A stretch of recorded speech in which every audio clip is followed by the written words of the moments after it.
This is a story that is originated by your girl Rashun, another production of Creative Illuminations.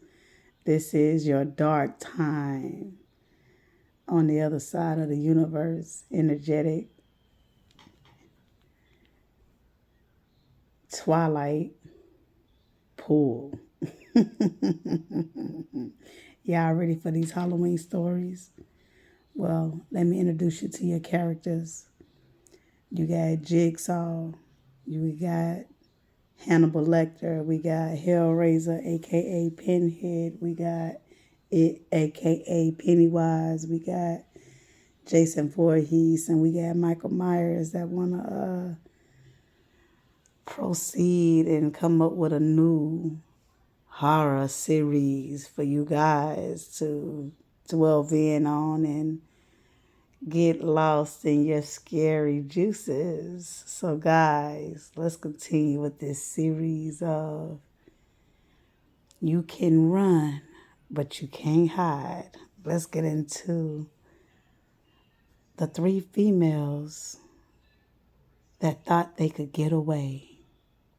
So, it was on a real cool, nice but windy night.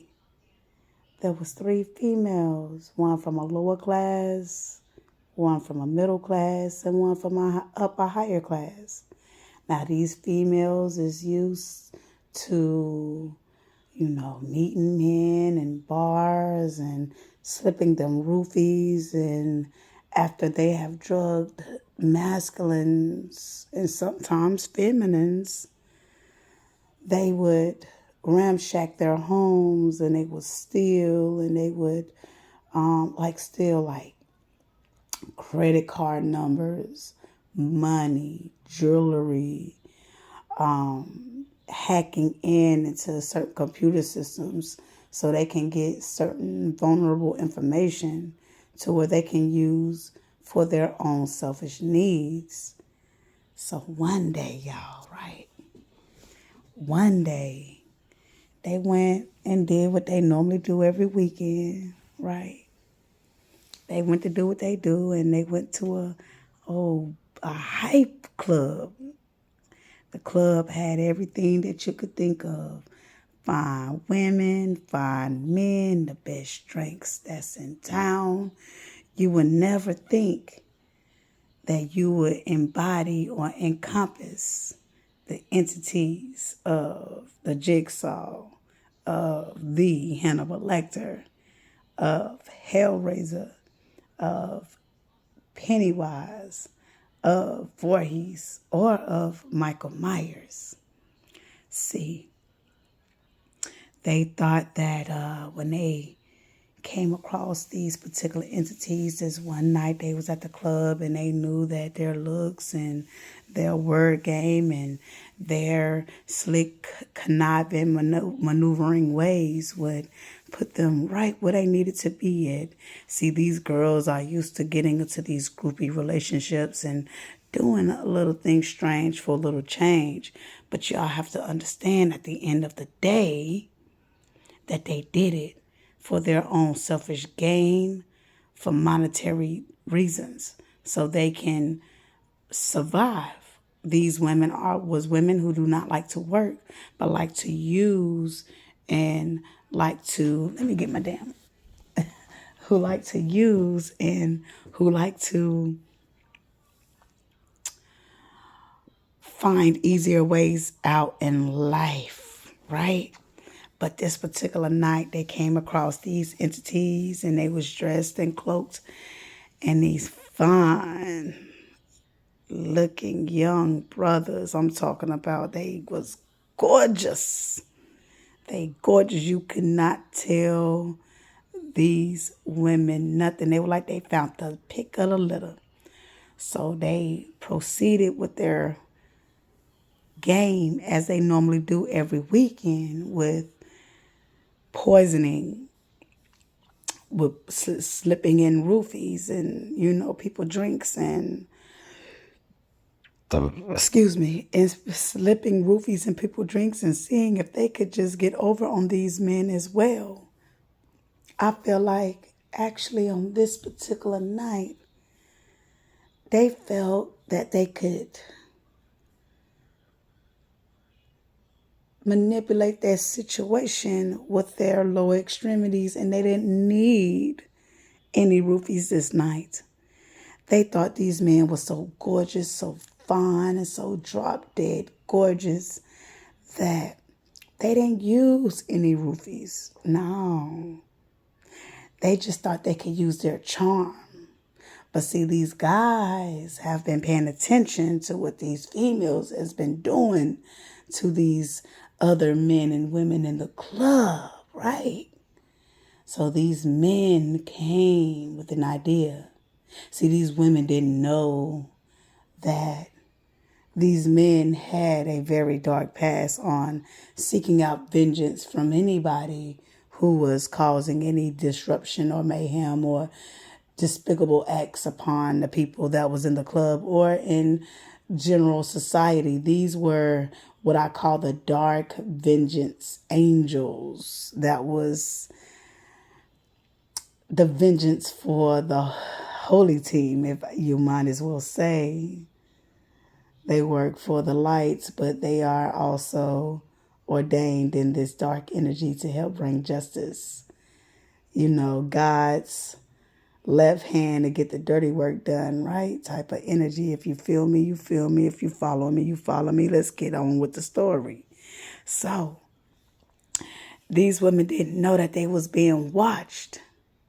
That these angels, these dark angels, was actually protecting society, but they have done so much dirt to society, that they had to be cast down here on earth and to eradicate these females from not ever betraying the humankind or earth angels again. All right. So now that we know what the gist of the story is, let's get into what the jigsaw is all about. Who is the jigsaw? Well, the jigsaw, the dark angel jigsaw, he represents riddles and he represents little tricks and trinkets, and you have to find your way out of mazes. If you find your way out of a maze, you may just find yourself in another maze. You will never figure out the full spectrum of what's really going on with the jigsaw. You will always be led into another trap after another trap. You are going to be trapped until your soul is captured and is being disrupted and is being destroyed as we continue to go up the food chain. Let's continue. All right. Who is Hannibal Lecter? He specializes in the food departments. He fixes the food. He caters the food. He intoxicates the food for these particular individuals to ingest. We will get into the story with the jigsaw, the intricate layer, how these females are stuck in a maze. And then we're going to get into how Hannibal Lecter served it was called a pea soup, a split pea soup. That was a golden soup that mainly the higher ups or people who have some type of class, as they call money, would drink from. Okay, so these individuals, like I said, these entities came off as very extravagant and elegant. Let's move up the line. The next energy is Hellraiser. And you know, Hellraiser will introduce you to your dark side and will let you see the damnation you have caused. Let's move up to it. It will put you in those dead lights and make you stuck in a situation to where you are frozen in time. Let's move on up to Jason Voorhees. Now, you know, Jason Voorhees is that I'm going to come and get you.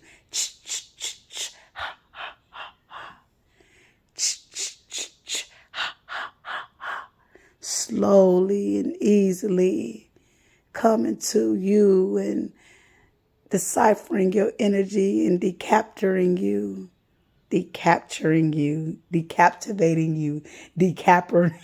I gotta laugh, y'all. This is so funny.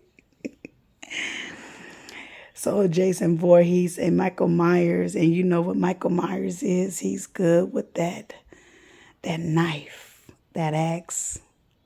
So we're gonna continue with how these energies play. In fact, and y'all know that the swords, the axes are the swords of truth to unhead, to behead anything that is not of justice. So let's get to the storyline. Okay, so when these females thought they can behoove over these six entities, these six entities had a trick for they butts. They went back to a dark mansion. This dark mansion was a house, a mansion of all the things that you can imagine and plus more. These women were so enamored, they forgot the whole reason of why that they was there.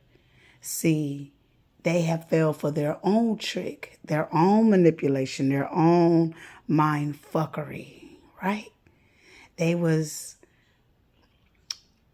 basically buried alive in a situation where they could have saved themselves, but because of their greed and their narcissistic ways, they fell for a trap.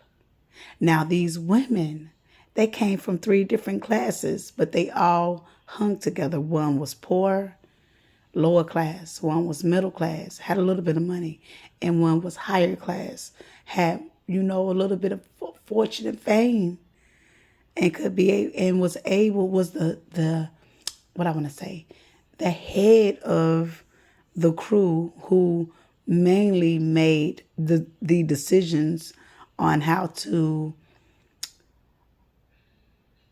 get over on individuals. The one who was the biggest scammer of them all. Let's continue.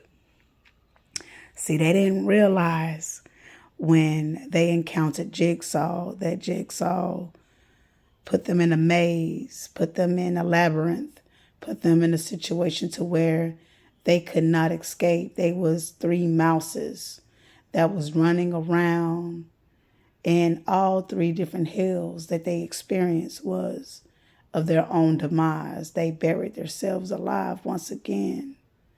The Jigsaw set the stage, right? He got them right where he needed them to be at. Then we work up to Hannibal Lecter. Hannibal Lecter made this fine pea soup. Split, I want to say it was split.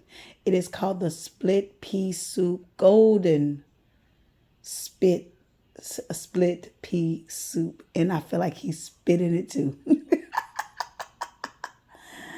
Yes, Hannibal Lecter made this soup that was a toxic and very volatile soup that if anyone was to drink it, they would throw up their insides, their organs. They died of a very horrific death. See, when these girls was trapped into the Jigsaw puzzle, this is when the dark entities came out, and they had no choice but to face the dark energies within that mansion. And these girls now know that they was fated to live, to die in this very moment that they have put themselves into. Now, before all of this took place, they all had their way with these masculines, and you know what I mean. Doing all the kinky things that they could do, but they didn't know that it came with a price. They thought they found the golden ticket, and they thought they found a way to survive off of these masculines, but these masculines of these entities that I am talking about had a cake baking for their ass, and they was ready to release their karma onto them. Let's continue with the story. As I said, the jigsaw had the maze ready, set, and go. Hannibal Lecter, after they had fun in the bedroom, came to them with the soup, but then the dark energy came out as he was presenting this tea. Hello, my pretties. Welcome to your hell. You have an option to choose who will drink this soup and see if you will survive. Who's up for the challenge? And the girls was like, what you mean? We don't want any soup. Here go Hannibal. No, you have to choose, or it will be imminent death for all three of you guys. Now I'm telling you, if one of you don't drink, then all of you will have a quick demise here and today. They didn't understand the task that was at hand. Well, what do you mean? I thought everything was gonna work out the way it's supposed to. Why are you doing this? Well, my sweet darlings, for the things that you have done to the light beings on earth, you must pay for your dark sins, is what these energies was saying to these three dark women. They thought they was darker, but there was other darker forces that was stopping them from bringing mayhem. But like I said, these dark forces work for the light to bring balance. So, of course, as the natural selection goes down, the middle class and the higher class female, they sacrifice the one who didn't have any money. She felt like she had no choice. So she drank the soup, as she is a follower anyway. So she followed behind her friends, and they still beguiled and lied to her, saying, girl, if you drink that soup, I promise you I'll get us up out of this. How are you going to get her up out of this situation when you all are damned? Is what the story is all about. You all must pay for your punishment. Now let's continue with the next story. We got Hellraiser that came in.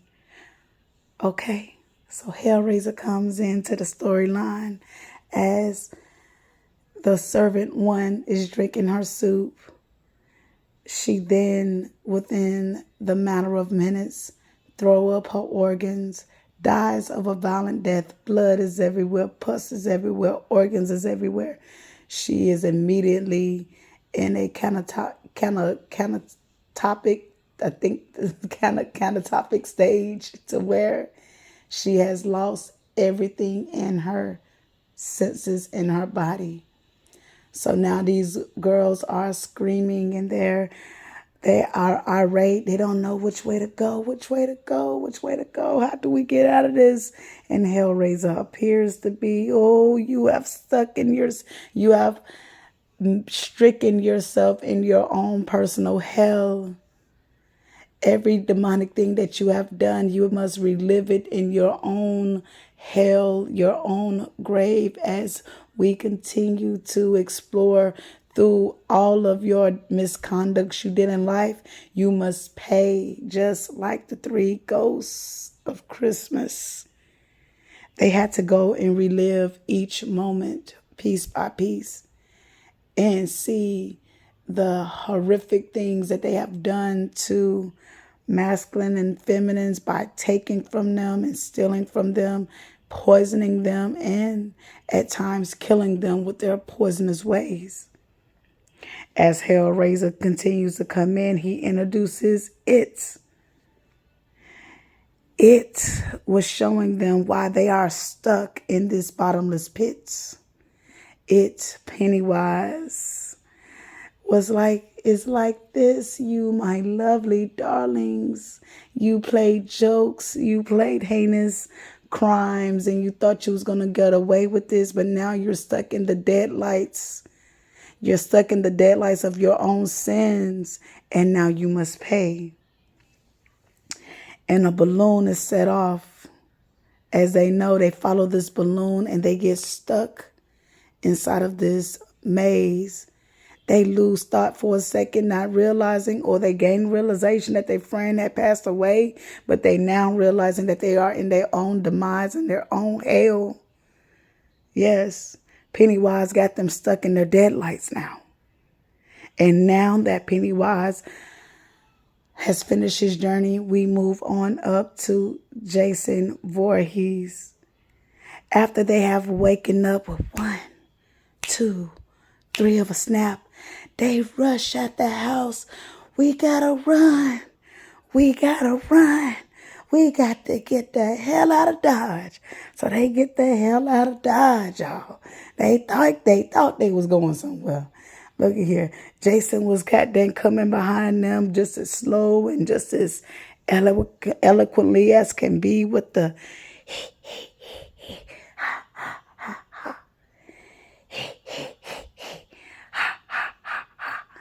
and as they thinking they thinking they can run, they running and running and running.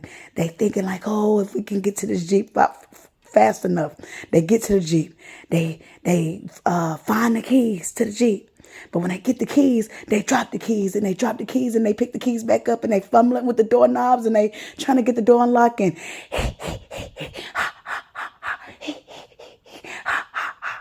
keeps coming towards them faster and faster. But before that, Jason can make his final move. They get in that black Jeep and they haul ass. But it doesn't stop there. So as they're traveling, they going up this long hallway. It's around autumn. They see all kind of autumn leaves just falling down. I see McDonald's and all kind of food restaurants. I don't know. So strange it may be, but they're passing by food, but they're about to be turned into food. Says Tony from The Sopranos, we're going to turn them into meat grinders.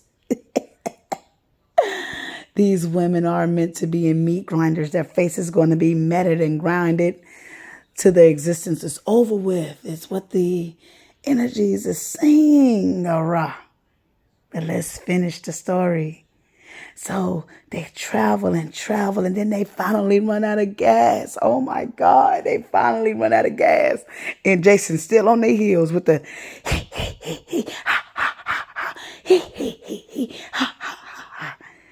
and the more they run, the more Jason come up, and they actually run into one of the McDonald's franchises. When they run into the McDonald's franchises, guess who catches them? That was Michael Myers. Michael Myers caught the prominent female, and he takes an axe.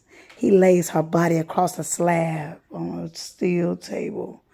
And you can hear when he takes the axe and he slams down on her head, crack! And he's sawing off her fucking head, yo. He's sawing off her head. And you can hear her scream even down to the last of the ligament of the neck that's being eradicated from her body. And as this is happening, the middle class woman thinks she is about to get away. So she ran. She kept running. She was like, oh my God. She just got her head split. She got her neck cut off, right? Yo, but the story gets deeper. So the middle class woman, she ran till she couldn't run no more. She ran across a group of Mexicans, right? They're my peoples now. Don't get it twisted. she ran across my Native Americans, right? And the Native, she was like, where can I hide? Where can I hide? And they said, well, jump in the trash. See who you're running from. She was like, shh, don't let them know where I'm at. Don't let them know where I'm at. And so she hid in the trash heap, right? In a big old trash can where the construction was dumping all kind of, debris or whatnot. Wood debris on top of that, whatever wood they wasn't using. They was emptying it in the trash heap. Now, here come Michael Myers was doing his thing with the last ligament on the prominent female neck. All right, so here come Jason Voorhees with the he done found out where old girl was at. And he asked the workers, and I feel like these workers, y'all, I'm telling y'all, these workers was with the dark side too. They was angels. They was angels that were like, hold up, she went in there. Because the angels is guiding the dark angels to also to eradicate this demonic energy that's been behoovering masculine and feminine energies. So these angels of these Native Americans are angels. And the dark angels was like, yo, fellas, where'd she go? So the angels was saying she went right in that trash heap. They done told where she was at. And Jason like, you know what? We're going to set this motherfucker on fire. And we're going to end this story out. Her flesh was burnt to a crisp. And these three women were never heard of again. That is my story. This is your Halloween. You can run, but you can't hide. When dark entities become dark angels to side up with the light team to get rid of demonic entities that don't want to learn how to become or how to not to let well enough alone. The moral of the story is leave well enough alone. Stop trying to hurt, trick, or manipulate anybody's energy for your own selfish needs. If God has given you a warning, then it's best that you adhere and abide, because you never know what's lurking around that corner that's going to make sure you receive that punishment. Now, you can receive a punishment like these women, spiritually, emotionally, physically, or you can let well enough alone and live your life and change your views and how you treat people and live and treat people how you would want to be treated. The moral of the story is treat people how you would want to be treated and know when to stop when God is telling you this session is over. I love you guys, and I'll talk to you soon. Peace.